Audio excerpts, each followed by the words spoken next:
Assalamualaikum warahmatullahi wabarakatuh. Halo teman-teman, gimana kabarnya? Semoga teman-teman senantiasa dalam lindungan Allah ya, dan diberikan keberkahan dalam hidup. Masya Allah ya teman-teman, Alhamdulillah akhirnya saya bisa sharing lagi sama teman-teman tentang gaya hidup minimalis yang saya adopsi, yang saya ingin bagikan ke teman-teman ya.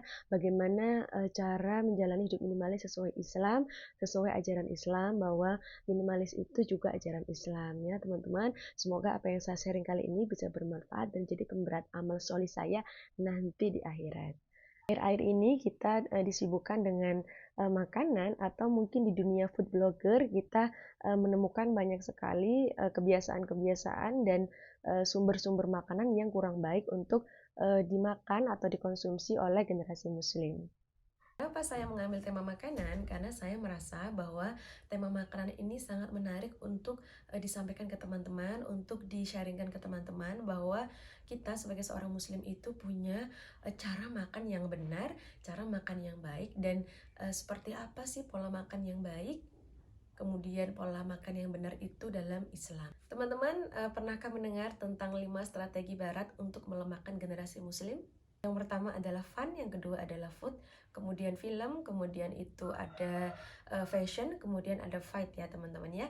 Nah, dari 5 ini ya teman-teman, dari 5 F ini ya, kita itu diserang oleh orang-orang barat untuk dilemahkan pemahaman kita, kemudian itu juga keberadaan kita ya. Beberapa tahun belakangan ini kita sudah terbiasa dengan konten-konten mukbang ataupun food blogger yang beredar di media massa, di mana kita bisa mengakses semua makanan mulai dari yang murah sampai yang mahal, mulai dari yang enak sampai yang mungkin kurang bisa dinikmati oleh masyarakat.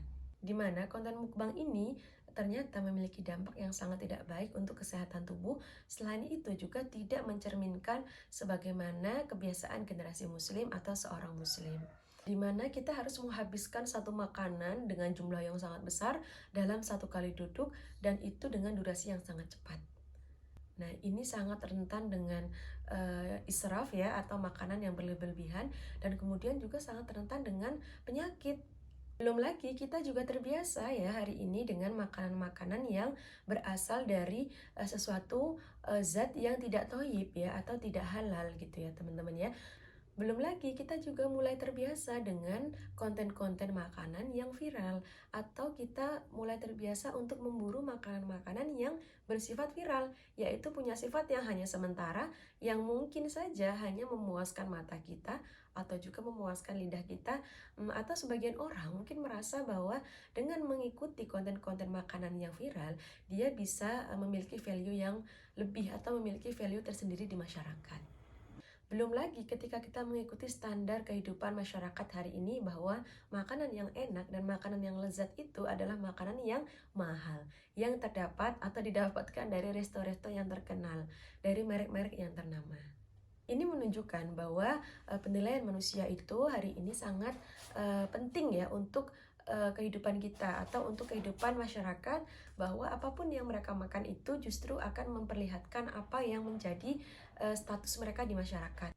Ini menjadi bukti bahwa makanan atau food menjadi bukti kebahagiaan seseorang ataupun mungkin value dari seseorang, karena dinilai dari harga ataupun kemewahan sebuah makanan ini. Kita juga akan melihat ya bahwa banyak sekali di sekitar kita sekarang yang mulai menjalani atau mulai memahami budaya fast food ya, yaitu budaya makan yang makanan-makanan yang cepat saji atau makanan-makanan berupa junk food, dan juga makanan-makanan yang dimakan itu melalui proses kimia yang sangat lama. Makanan dan minuman di dalam Islam itu bagian daripada hajatul udhawiyah. Apa itu hajatul udhawiyah? Adalah kebutuhan jasmani dan juga kebutuhan fisik untuk menunjang aktivitas sehari-hari, di mana ketika kita tidak terpenuhi asupan makanan kita yang termasuk daripada hajatul udhawiyah ini, maka yang terjadi dalam tubuh kita adalah kerusakan dan juga mungkin bisa berakibat fatal pada kematian. Makanan di dalam Islam itu bersumber dan juga harus berasal daripada makanan yang halal, yaitu produk-produknya harus halal ya, sumber-sumbernya juga harus halal, baru bisa dikonsumsi oleh seorang muslim. Mengikuti hal yang halal, maka ada lagi hal yang ditekankan oleh Rasulullah, yaitu makanan yang toyib. Nah, yaitu makanan yang baik, dimana ada hadis yang mengikutinya, yaitu makanlah engkau dari makanan yang halal dan juga toyib, dan ini diperintahkan oleh Rasulullah Shallallahu Alaihi Wasallam. Karena nanti semua jenis makanan dan minuman yang sudah masuk ke dalam tubuh seorang muslim itu akan digunakan untuk beribadah, untuk digunakan ketaatan kepada Allah. Sehingga jika kita melihat dari hal ini, berarti makanan bagi seorang muslim itu sangat penting untuk menunjang aktivitas kehidupannya, utamanya adalah untuk aktivitas ibadahnya kepada Allah Subhanahu wa taala. Seperti yang telah Rasulullah sampaikan kepada kita bahwa sepertiga untuk makan, sepertiga untuk minum, sepertiga lagi untuk udara gitu. Sehingga di dalam Islam tidak dianjurkan untuk makan dengan cara yang tadi ya teman-teman ya, dengan cara mukbang yang berjumlah besar, kemudian itu dihabiskan dengan sekali duduk dengan durasi waktu yang sangat cepat. Karena ketika kita memakan suatu makanan dengan cara yang sangat cepat, terus juga dengan kondisi makanan yang sangat banyak, memberikan efek yang sangat buruk dan dampak yang sangat tidak baik untuk kesehatan tubuh kita. Makan saat lapar, berhenti sebelum kenyang. Nah, teman-teman, Rasulullah Shallallahu Alaihi Wasallam telah mencontohkan kepada kita, beliau sebagai suri tauladan yang terbaik dalam kehidupan kita, mencontohkan bahwa seorang muslim itu sebaiknya itu makan sebelum dia lapar, dan kemudian dia akan berhenti sebelum dia kenyang. Jadi tidak yang pada kondisi yang sangat lapar baru kita makan gitu ya. Terus kita juga bukan pada kondisi yang perutnya sudah kenyang sekali baru kita berhenti makan. Tapi sebaik mungkin atau sebisa mungkin kita makan sebelum lapar, kemudian kita berhenti sebelum kenyang. Dalam Islam, makanlah makanan yang ada di hadapanmu dan bersyukurlah, tidak mencela makanan. Nah, apapun yang ada di meja makan kita hari ini adalah apa yang telah Allah rezekikan kepada kita. Apapun yang telah Allah berikan kepada kita hari itu adalah sesuatu yang telah Allah izinkan untuk kita miliki. Sehingga apapun yang telah Allah berikan kepada kita, yang ada di hadapan kita, yang ada di meja makan kita, itu adalah anugerah yang telah Allah berikan sebagai rezeki kita hari itu. Tidak harus makanan yang mahal, tidak juga harus makanan yang mewah, tapi makanan itu harus bergizi. Sehingga yang hadir dalam pribadi seorang muslim untuk menyikapi semua makanan itu adalah simple ataupun minimalis gitu ya.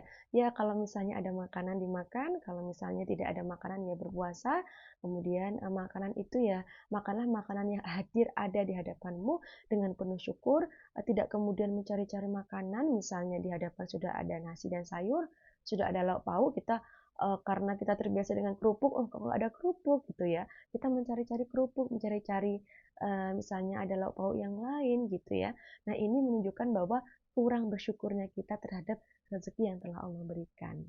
Dalam sebuah sirah digambarkan Rasulullah itu akan memakan semua makanan yang disediakan oleh istrinya, yang akan disediakan oleh para sahabatnya dengan sangat bersyukur, dengan sangat mindful gitu. Beberapa sirah Rasulullah bahkan hanya makan dengan roti ya yang dibaluri dengan minyak zaitun. Kemudian juga Rasulullah pernah mengganjal perutnya dengan sebuah batu untuk menghindari rasa lapar.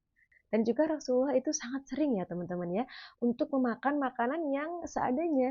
Rasulullah juga sangat sering menahan lapar karena tidak ada makanan. Meskipun di dalam sirah Rasulullah banyak digambarkan sesosok yang selalu menerima apa adanya pemberian Allah, selalu merasa qanaah atas segala apa yang telah Allah berikan, dan selalu tidak pernah berkomentar, juga tidak pernah mencela makanan.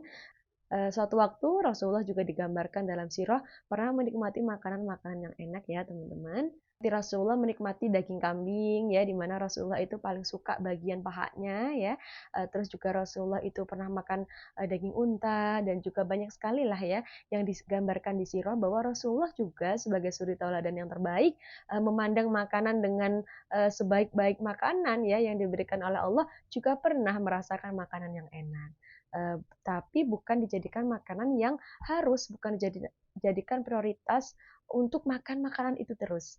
Hanya sebagai selingan dalam kehidupan Rasulullah. Nah, sehingga di sini kita bisa melihat, bisa mengambil pelajaran bahwa untuk urusan makanan seorang muslim itu tidak perlu repot-repot, tidak perlu sibuk-sibuk, atau mungkin tidak perlu yang neko-neko, karena sebetulnya makanan itu hanya digunakan sebagai penunjang untuk kehidupan kita tadi ya sebagai pemenuh hajatul udawiyah ya, yaitu untuk memenuhi kebutuhan kita, bukan untuk memenuhi kesenangan kita semata.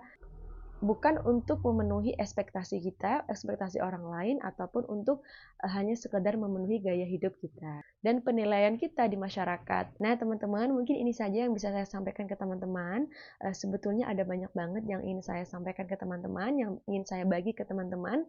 Tapi ya mungkin ini saja ya dulu ya untuk mengawali perjumpaan kita untuk sharing tentang makanan. Di mana sebagai seorang muslim berarti kita harus semakin peduli ya teman-teman, semakin hati-hati lagi untuk setiap makanan yang kita konsumsi, untuk setiap minuman yang kita konsumsi. Sudahkah makanan dan minuman kita itu diridhoi Allah? Sudahkah makanan dan minuman kita itu nanti membawa keberkahan dalam hidup kita? Sudahkah kita bersyukur atas setiap nikmat yang telah Allah berikan, menjadikan makanan itu sebagai makanan pokok ya, sebagai penunjang untuk aktivitas kehidupan kita, bukan menjadikan makanan itu sebagai lifestyle ya, bukan menjadikan makanan itu sebagai tolak ukur kesuksesan kita, dan juga bukan menjadikan makanan itu sebagai nilai atau value seseorang untuk dihargai, dihormati di masyarakat. Masya Allah ya teman-teman. Barakallahu fikum. Jika ada kebaikan dari video saya, semoga bisa teman-teman ambil sebagai pelajaran. Jika ada kesalahan, saya minta maaf ya teman-teman. Assalamualaikum warahmatullahi wabarakatuh.